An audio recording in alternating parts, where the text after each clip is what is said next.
Assalamualaikum warahmatullahi wabarakatuh. Perkenalkan, nama saya Anissa Fajriani, alamat di Air Molek 1, hobi membaca. Baiklah, kali ini kita akan membahas materi struktur sel. Sel merupakan organisasi terkecil yang menjadi dasar kehidupan dalam arti biologis. Sel juga unit terkecil makhluk hidup, baik secara struktural maupun fungsional.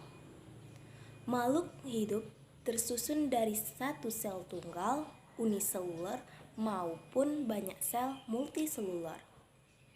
Hal ini berdasarkan jumlah sel penyusun makhluk hidup tersebut. Kumpulan sel yang sejenis membentuk jaringan. Sel berkembang biak dengan cara mitosis atau membelah diri. Sel mengandung materi genetik, yaitu materi penentu sifat-sifat makhluk hidup. Maka, sifat sel yang baru akan sama dengan sel sebelumnya, sehingga sifat sel dapat diwariskan kepada keturunannya. Sel dibatasi oleh membran, yang di dalamnya terdapat cairan protoplasma yang tersusun dari sitoplasma dan nukleus. Berdasarkan keadaan inti sel, sel terbagi menjadi sel prokariotik, inti sel tidak mempunyai membran, dan sel eukariotik, inti sel yang dibatasi oleh membran. Ciri sel prokariotik adalah 1. Memiliki membran plasma nukleon, DNA dan RNA. 2. Memiliki sitoplasma. Dan yang ketiga, tidak memiliki membran inti. Dinding sel, bagian terluar sel. Strukturnya terdiri dari peptidoglikan adalah senyawa ini menyebabkan dinding sel bersifat kaku, lipid, lemak, dan protein. Fungsi dari dinding sel ialah memberi bentuk sel yang tetap karena sifatnya yang kaku sebagai pelindung. Terdapat pori-pori jalan keluar masuknya molekul-molekul dan mengatur pertukaran zat serta reproduksi. Membran plasma adalah membran yang menghubungi sitoplasma. Strukturnya terdiri atas molekul lemak protein yang berfungsi sebagai pelindung molekul sel terhadap lingkungan sekitar dan pengatur transportasi air serta zat-zat terlarut dari luar ke dalam sel. Nukleon adalah tempat DNA yang terletak atau tidak terselubung membran. Organel yang terdapat dalam sel-sel prokariotik adalah ribosom yang tersusun dari RNA dan protein. Ribosom adalah tempat berlangsungnya sintensa protein. Flagella adalah organel lokomosi atau pergerakan beberapa jenis bakteri. Pili berfungsi untuk tempat melekat diri pada jaringan hewan ataupun tumbuhan. Sel eukariotik.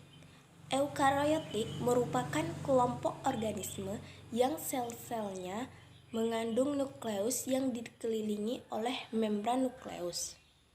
Kromosomnya terdiri dari asam deoksiribonukleat yang membentuk kompleks dengan jumlah protein lebih dari 1. Dinding sel eukariot terdiri dari senyawa anorganik seperti pada diatom dan Coccolithopora disebut frustula. Membran sel. Membran sel adalah lapisan lipoprotein yang terdiri dari fosfolipid dan protein, bersifat semi-permeable atau selective permeable. Berfungsi mengatur keluar masuknya zat dari sel ke dalam sel. Nukleus atau inti sel memiliki membran sel. Sitoplasma meliputi sel di luar inti sel yang terdiri dari cairan yang disebut sitosil, yang dapat berubah dari fase sol ke gel, dan padatan berupa organel sel. Bagian komponen sel. 1. Membran sel atau membran plasma yang bersifat semipermeabel, berfungsi sebagai pelindung sel dan pengatur keluar masuknya zat dari luar dan ke dalam sel. 2. Sitoplasma, berfungsi sebagai tempat berlangsungnya reaksi metabolisme sel. Ketiga, nukleus atau inti sel. Nukleus, reaksi metabolisme sel. Ketiga, nukleus atau inti sel. Nukleus berfungsi sebagai pusat pengatur kegiatan sel. Retikulum endosplasma yaitu struktur benang-benang yang bermuara di inti sel atau nukleus. Berfungsi untuk menyusun dan menyalurkan zat-zat ke dalam sel. Kelima, ribosom atau ergastoplasma. Ribosom berbentuk butiran bulat yang melekat sepanjang retikulum endosplasma. Ribosom berfungsi sebagai tempat untuk sintesis protein. 6. Badan Golgi. Badan Golgi berfungsi sebagai alat pengeluaran protein dan lendir. Ketujuh, mitokondria berfungsi sebagai penghasil energi. Kedelapan, lisosom berfungsi mencerna bagian sel yang rusak atau zat asing yang masuk ke dalam sel, serta penghasil dan penyimpan enzim pencernaan seluler. Kesembilan, vakuola adalah ruangan yang terdapat di dalam sel. Vakuola mengandung garam organik, glikosida, butirpati, dan enzim. Kesepuluh, plastida mengandung pigmen hijau atau klorofil yang disebut kloroplas.